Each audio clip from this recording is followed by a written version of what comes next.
अस्सलाम वालेकुम। Cloud burst है क्या? इसने इतनी तबाही क्यों फैलाई हुई है?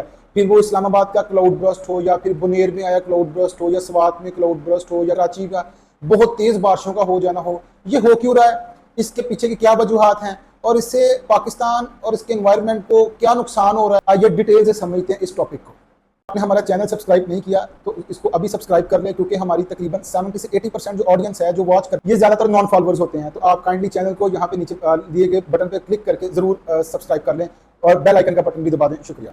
क्लाउड बर्स्ट कहते हैं कि जैसे टाइम पीरियड के दौरान बहुत ज्यादा बारिश का हो जाना, या एक घंटे के अंदर अंदर 100 मिलीमीटर पर 4 इंच से ज्यादा बारिश का हो जाना। इसका जो ड्यूरेशन है, इसका जो टाइम पीरियड है वो बड़ा शॉर्टर होता है, कपल ऑफ मिनट से लेके कपल ऑफ आवर्स तक रहता है। ये नॉर्मल बारिश की तरह नहीं होता जिसमें बूंदें स्लो स्लो करके गिरती है। इसमें एकदम जितना भी वाटर होता है वो एक्सेस वाटर वो नीचे फॉल कर जाता है। जहाँ पे जो माउंटेन एरिया होता है वहाँ पे इसको ये ज्यादा, अब जो लास्ट इंडिया में आया क्लाउड बर्स्ट आप उसको देख लें, ठीक है, उसने किस तरह से तबाही मचाई है। या फिर जो लास्ट ईयर इस्लामाबाद में क्लाउड बर्स्ट हुआ था उसको देख ले, लैंडस्लाइड्स हो जाती हैं, फ्लैश फ्लड हो जाता है। और एक जो ये टिपिकल एरिया के ऊपर जब बहुत ज्यादा पानी गिर जाता है तो वहां पे फ्लोडिंग हो जाती है पर्टिकुलर टाइम के लिए। वहां पे मकानात भी गिरते हैं, जो जानी नुकसान है वो भी देखने में आता है। तो ये तो होगा सिंपल क्लाउड बर्स्ट। ज्यादातर जो माउंटेन एरियाज होते हैं वहां पे एक ओनोग्राफिक किस्म का करंट पाया जाता है, इफेक्ट पाया जाता है, जिसमें जो हवा है ना वो बिल्कुल माउंटेन के स्ट्रक्चर के साथ अपवर्ड उठती है, जिसको अपड्राफ्ट कहते हैं। जब ये हवा वाटर वेवलेट्स के साथ ऊपर की जानब उठती है तो जो नीचे टेम्परेचर होता है वो ज्यादा होता है, और जब वो ऊपर चली जाती है तो ऊपर जाते सारे जो टेम्परेचर है वो रैपिडली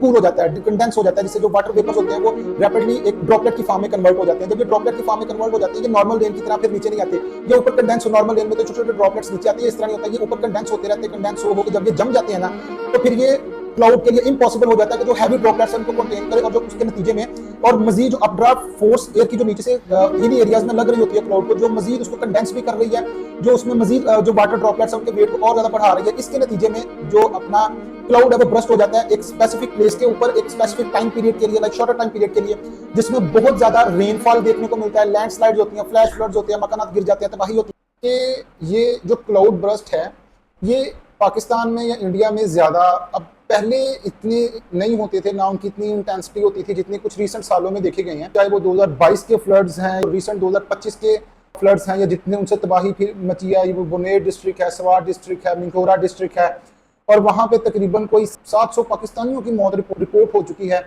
और अभी इसमें से वो जो जिन्होंने इंडिया में तबाही मचाई है हिमालय रीजन के करीब, हमने उनके ऊपर बात नहीं की, ठीक है, उनका ऑफिशियल फिगर्स हमें नहीं पता।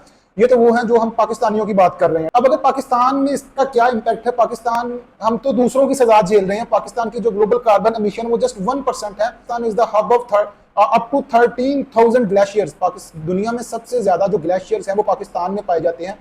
अब पाकिस्तान के जो इर्द गिर्द की नेशंस हैं, इंडिया है, चाहे वो चाइना है, चाहे वो रशिया है, ये जो नेशंस हैं इनकी कार्बन एमिशंस बहुत ज्यादा है। अब उनकी सजा पाकिस्तान को भी झेलनी पड़ रही है, जिसके नतीजे में ये क्लाउड ब्रस्ट के वाकयात, फ्लड्स के वाकयात, ग्लेशियर पिघलने के वाकयात से जो इंफ्रास्ट्रक्चर का नुकसान तो हुआ ही हुआ है, वो एक साइड पे है, उससे जो जानी नुकसान है वो बहुत ज्यादा है। अब अगर 2022 के फ्लड्स की बात करें तो इसमें राउंड अबाउट 1700 पाकिस्तानी उनकी डेथ्स रिपोर्ट हुई हैं, राउंड अबाउट 8 मिलियन के करीब पीपल डिस्प्लेस्ड हुए हैं। इसमें हम इकोनॉमिक मुकम्मल बात करें ना तो 1992 से लेकर 2021 तक पाकिस्तान ने तकरीबन 30 बिलियन यूएस डॉलर्स का इंफ्रास्ट्रक्चर का नुकसान, उसके बाद जो उसको रीबिल्ड करने में टोटल 30 बिलियन डॉलर्स का नुकसान हुआ है पाकिस्तान की इकोनॉमी को, जो कि एक बहुत बड़ा मेजर सेटबैक है।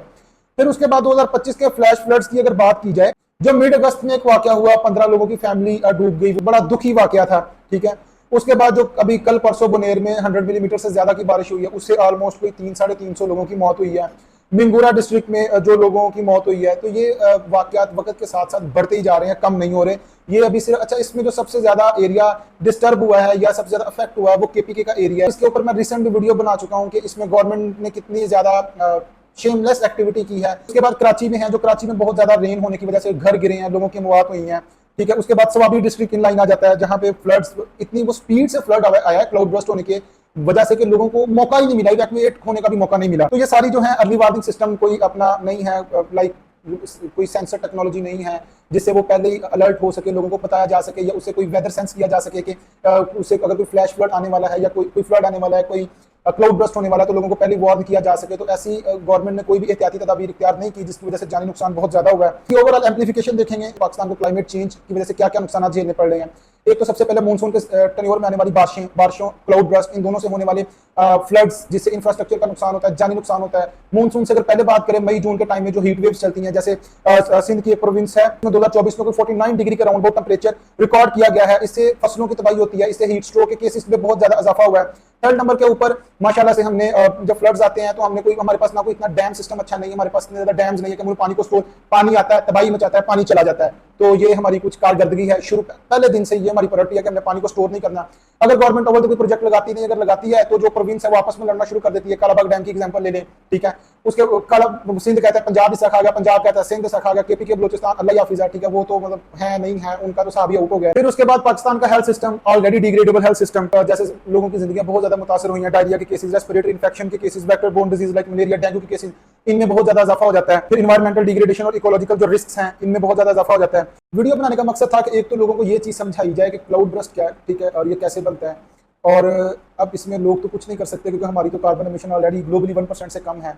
तो सबसे ज्यादा चीज जिसके ऊपर काम करने की जरूरत है वो है वेदर सिस्टम के लिए कोई अच्छी सेंसर टेक्नोलॉजी जो ऑलरेडी वार्न कर सके लोगों को कि इन दिनों में आप घर से बाहर ना निकलें, आप नॉर्थर्न एरियाज की तरफ ना जाएं, आपका टूर आपकी मौत का सबब बन सकता है।